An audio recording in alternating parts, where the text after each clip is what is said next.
Hello student, good morning to one and all. In previous class, we have discussed about William Blake.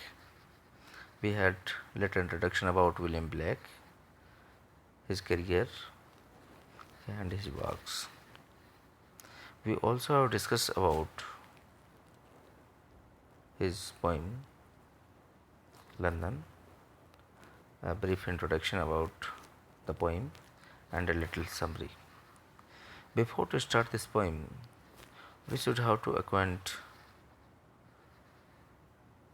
from where this poem has been taken and when it was written. William Blake's poem London is taken from the collection of his Songs of Experience, which was written in 1794. Before to start this poem, I would like to solve or give the difficult words meaning. Look at the words. These are the first difficult word is the chartered street. The chartered street means it is some sort of freedom or a guarantee which is given by the royal charter. The charter is not only given to the particular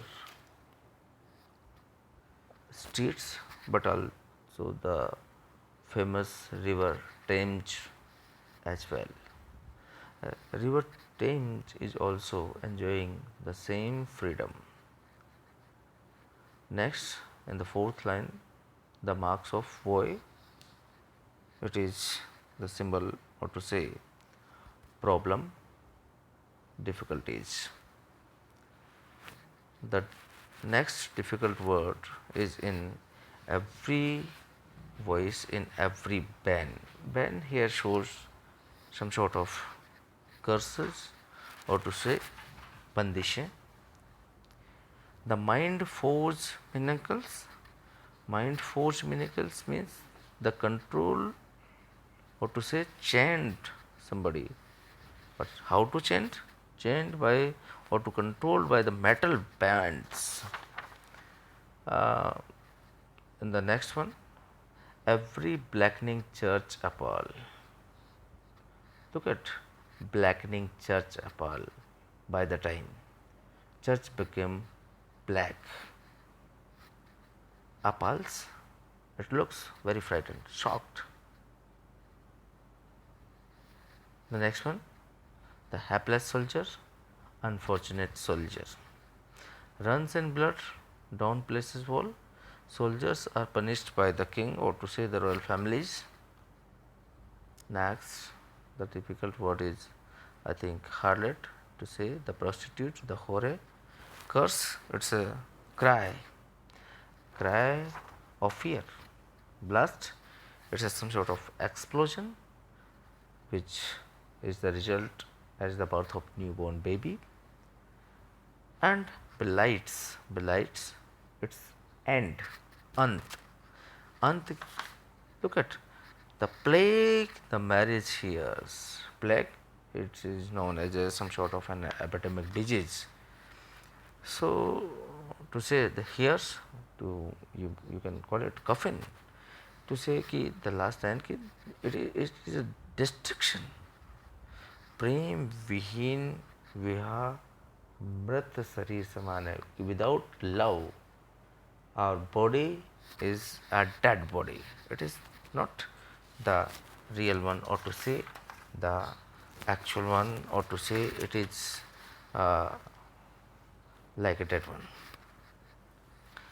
So I would like to start this poem line to line.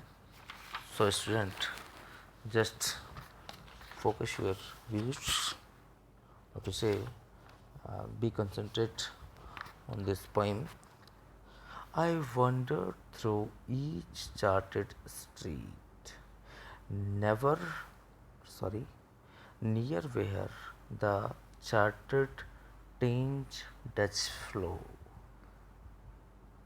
In poem में Poet says that I wandered through each charted street, कि I went each and every charted street, especially near the river Thames.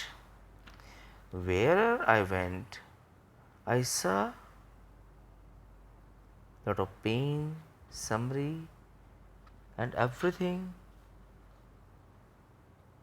हर एक व्यक्ति जिस किसी के पास में गया, London की गलियों में घूमा, विशेषकर रिवर टेम्स, जो कि एक बहुत ही हॉली रिवर है, and it is said that this is the prestige of the London society, and special permission is given to these streets nearby the river Thames, and the countrymen prided over the charted street whenever they visit to the river Thames and the charted street. uh, the poet says कि I wandered through each and every charted street, में हर एक प्रत्येक उस गली में घूमगा जो कि river Thames के नियर बाय है, near the river charted Thames does flow. What I see over there? I only see what and mark in every face I meet. हर एक चेहरे के ऊपर मुझे एक निशान दिखा, एक अलग सा भय दिखा. And what was the mark of that one? The mark of void, weakness.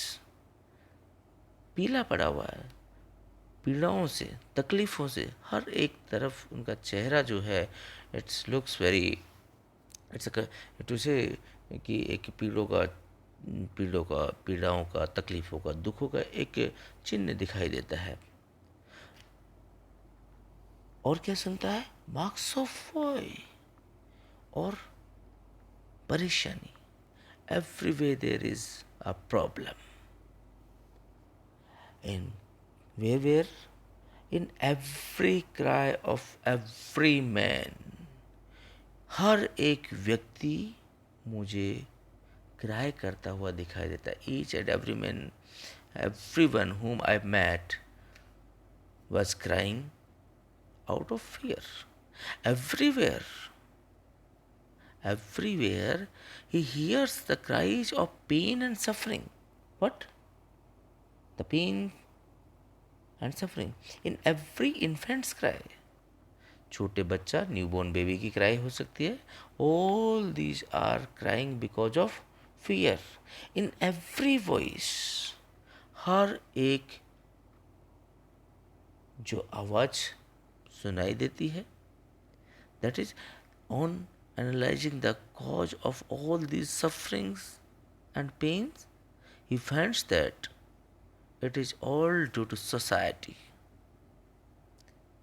और ब्लैक ही पाता है कि ये जो सफरिंग हैं, ये किसके कारण है? ये दबाव के कारण है. ये समाज जो है, ये सब समाज के द्वारा दिया गया दुख है.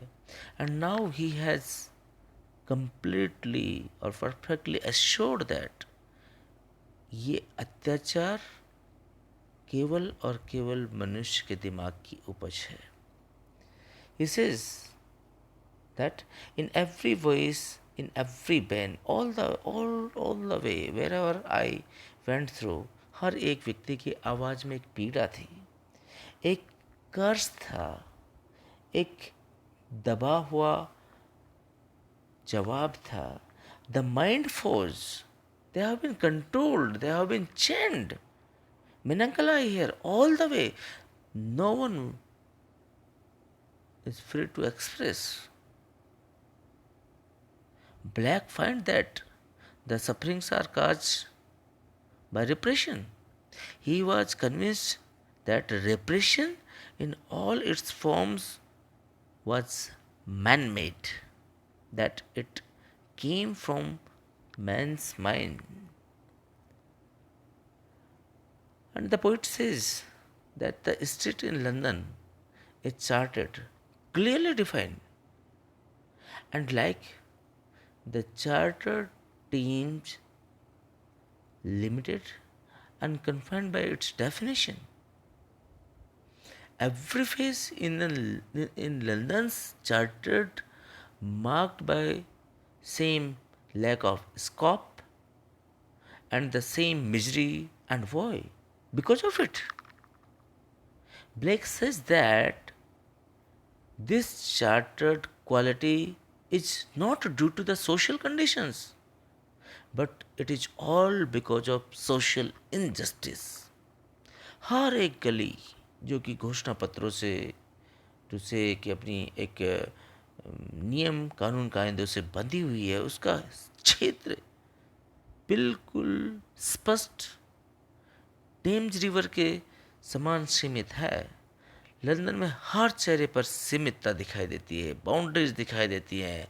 You can not express your feelings. अरे एक कॉमन मैन, उसकी सुनता ही कौन है? दुख नजर आता है, तकलीफ नजर आती है, और ये किसी और की वजह से नहीं है। उसकी जो ये विशेषता है, ये सामाजिक दशा के कारण नहीं, अपितु ब्लैक के अनुसार सामाजिक अन्याय के कारण है।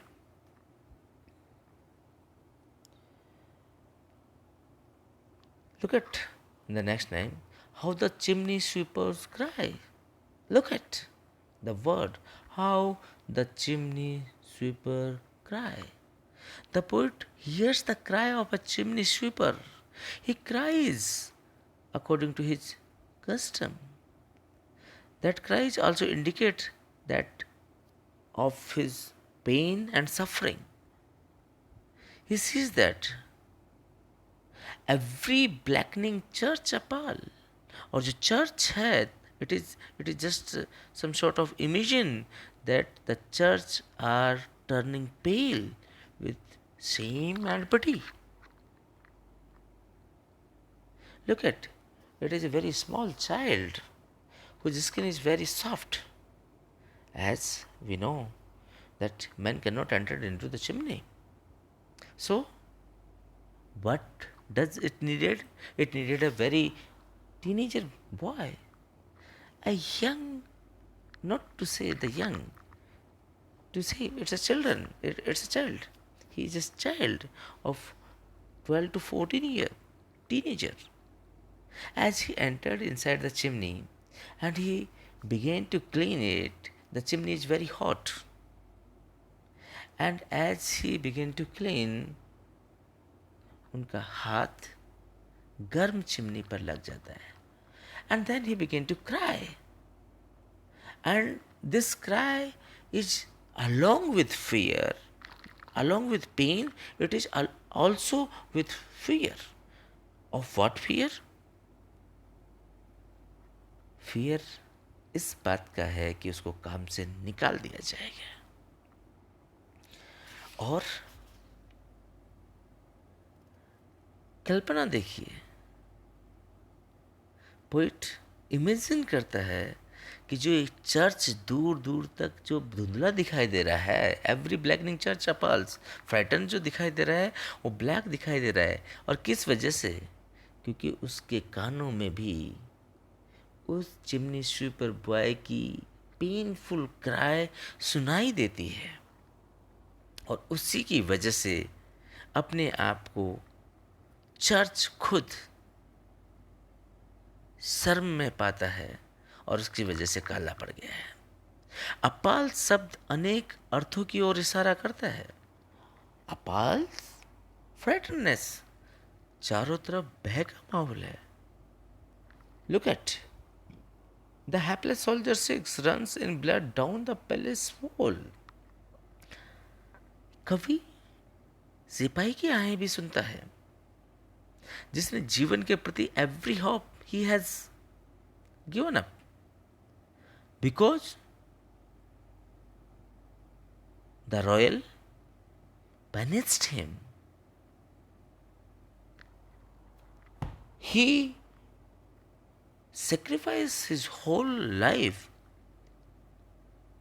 for the protection of the palace, and now finally what happens?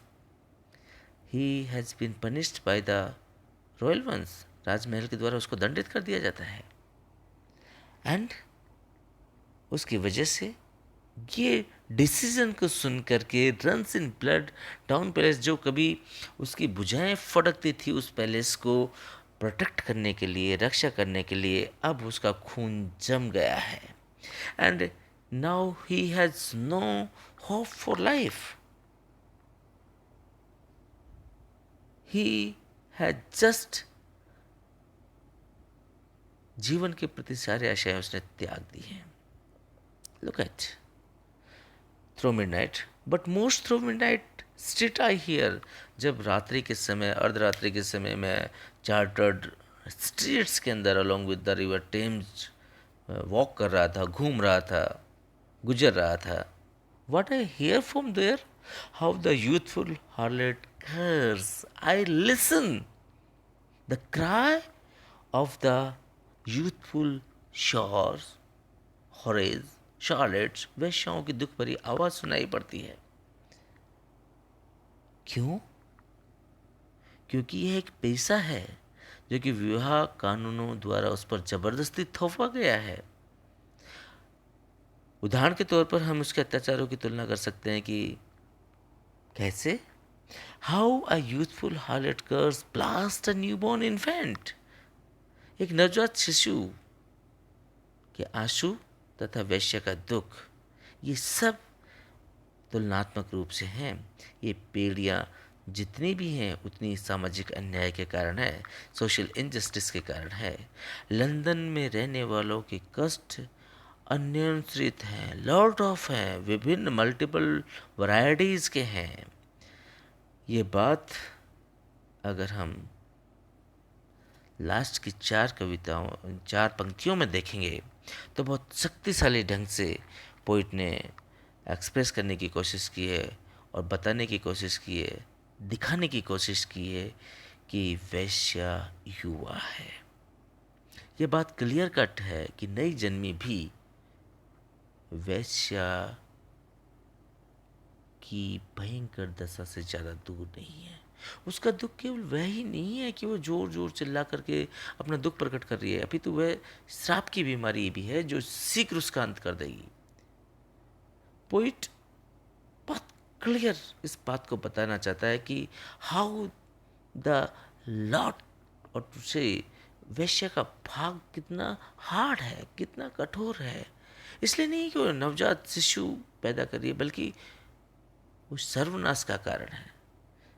शिशु, छोटा न्यूबॉर्न बेबी जो है वो नाश की अवस्था में है। विवाह भी बीमारी से ग्रस्त है, और ये जो विवाह है, ये विवाह की गाड़ी है, ये एक कफिन मात्र है। जो लंदन के निवासी हैं वो दुख के कारण केवल शारीरिक दुखी, उनके उनके दुखों का कारण केवल शारीरिक दुख ही नहीं है, बल्कि मानसिक है। सामाजिक रूप से स्वीकार की जाने वाली और नहीं माने जाने वाली समाज की निर्योग्यताओं में स्थित है। मानव निर्मित पेड़ियाँ इतनी ज़्यादा स्ट्रांग हैं कि उन्हें कोई स्वीकार ही नहीं करता, और ये बहुत विनाशकारी होती हैं। कि किस तरीके से हाउ द यूथफुल हार्लेट्स कर्स, कितनी तेजी से वो चिल्लाती है, और क्या होता है लास्ट में, when a man meets to a charlotte, what happens, it is the blast of newborn baby। निश्चित रूप से एक नए बच्चे का जन्म होगा, एंड ये blast, it is some sort of an explosion, 2 into 4 4 2 8 and 8 8 64। it is some sort of, to say it's an explosion। और जो ये न्यूबॉर्न बेबी है वो आने वाली पीड़ा, दुख, तकलीफ जिसको कि आज शार्लेट सहन कर रही है, आज फेस कर रही है, उससे बहुत दूर नहीं है। और ये सब सोसाइटी के द्वारा थोपी हुई है, एंड ब्लाइट्स जो कि उसको अंत कर देती है। The plague of marriage hearse, टू से जो प्लेग है, it's some sort of epidemic disease जो बहुत जल्दी उसको ख़त्म कर देगी। कुल मिलाकर के मैं ये कह सकते हैं कि ये एक ऐसी बीमारी है, एक ऐसा तकलीफ़ है, ऐसी पीड़ा है, एक ऐसा ताबूत है, टू से कि प्रेम विहीन विवाह मृत जीवन के समान है, कि आप you can not just enjoy it. ये एक तकलीफ़ है, ये एक पीड़ा है जो कि ब्लैक ने बहुत ब्यूटीफुली हमारे सामने रखने की कोशिश की है। और अगर ओवरऑल हम परिप्रेक्ष्य में डिस्कस करें तो कवि ब्लैक ने बहुत beautifully social ups and downs को यहाँ पर रिप्रेजेंट किया है।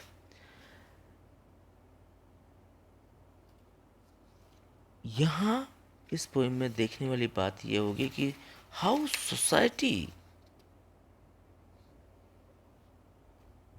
और द सोशल मशीनरी एक्ट्स और रिएक्ट्स। एक जो व्यक्ति है जिसने अपना पूरा जीवन सेक्रीफाइस कर दिया फॉर द प्रोटेक्शन और for the safety of the palace, छोटी सी बात के ऊपर उसको दंडित कर दिया जाता है।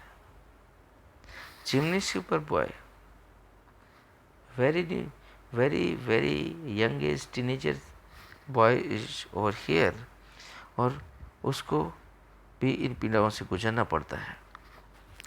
कुल मिलाकर के ये सोसाइटी के ऊपर बहुत ही करारा तमाचा है जो कि ब्लैक ने बहुत सुंदर तरीके से दिया है। तो इस पॉइंट को I would like to end right now. If you have any problem you can discuss to me separately. All the best. Thank you.